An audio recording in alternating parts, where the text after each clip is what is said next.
All right, so as we get started, remember we want to keep in mind our integer rules. So let's first determine if the signs are the same or different in this case. And we have a negative right here, and we have a negative right here. So that means the signs are going to be the same. And remember, when that's the case, we are going to add the values and then keep the sign. So in this case, our answer is definitely going to be negative. So please keep that in mind. Your answer has to be negative. Okay? After that, since we're adding, remember my preference when we're adding mixed numbers is rather than turning those into improper fractions, I just separate the whole number part off and then add everything at the end. So for me, I'm going to keep in mind I have -2 and -1 to add at the end, and I'm just going to separate those fractions. So here I have 3/7 and 2/3. All right. And remember, they need to be common denominators, and we always consider, is our smaller one a factor of the bigger one?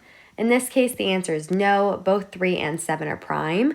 So their only common factor, or their least common multiple, is going to be us multiplying them by each other, which is going to be 21.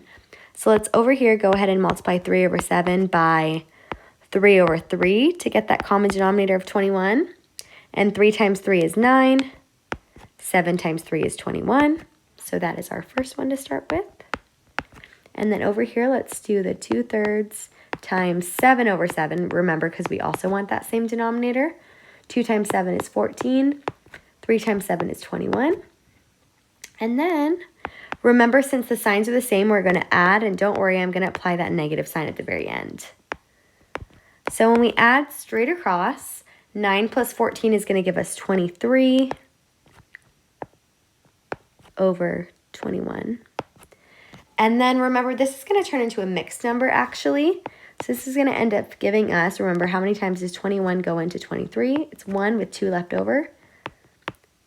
So now we are going to add this to, remember, the mixed numbers that the whole numbers that we took off at the beginning. Once we add all those, we'll get our value.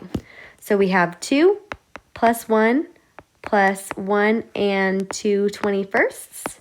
And remember, we're going to apply that negative sign at the end. So that's going to give us 2 3 4. 4 and 2 21st. Don't forget that it was negative. And that's your answer.